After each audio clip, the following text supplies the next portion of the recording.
These are supposed to be reconnaissance raids for now, but tying up Russian forces and creating chaos in command communications. Russian social media feeds are in one big panic.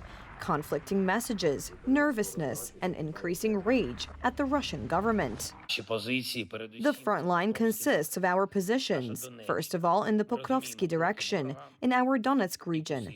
We understand the enemy's movements and are strengthening our defenses.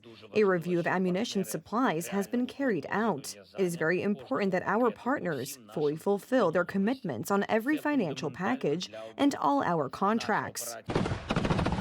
Despite the successes in the northwest, there is still a difficult situation in the Donbass, where Russian forces are slowly but surely advancing. One of Kyiv's goals was certainly to pull reserves from the Donbass near Kursk, which would have slowed the Russian offensive in the east. Well, the Russians have to pull reserves from somewhere to stop the Ukrainians in the Kursk area. On the other hand, it is also to show the Russians that propaganda is out of touch with reality. Ukraine is asking its allies for supplies of ammunition because it is shrinking very fast. Any maneuvering of heavy equipment will be possible for another month, 2 at the most. After that, the front will be frozen by the weather for weeks. Today's actions by the Ukrainian side are aimed at stabilization in those areas they have managed to capture and the extension to the northwest to the same river. The element that makes this possible is Ukrainian advantage in the area, something that has not been seen basically since the beginning of this full-scale war. Ukraine has established localized air dominance in this area. They've been able to carry out air... Kyiv's offensive surprised not only Russia, but also the West.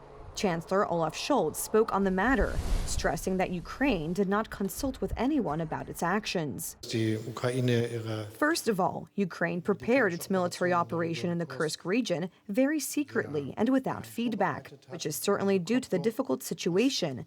We are following very closely what is happening there. It is a very limited operation spatially and probably also in terms of time. Nervousness in Germany is caused by the news of the use of German military equipment in the offensive in Russian territory, which according to some German politicians should result in a funding cut for Ukraine.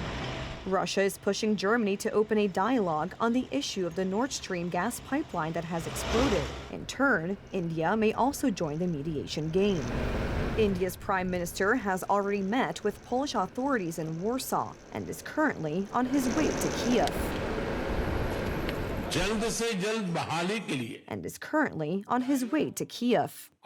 We support dialogue and diplomacy for the speedy restoration of peace and stability. For this purpose, India stands ready to provide all possible support, along with its friendly countries.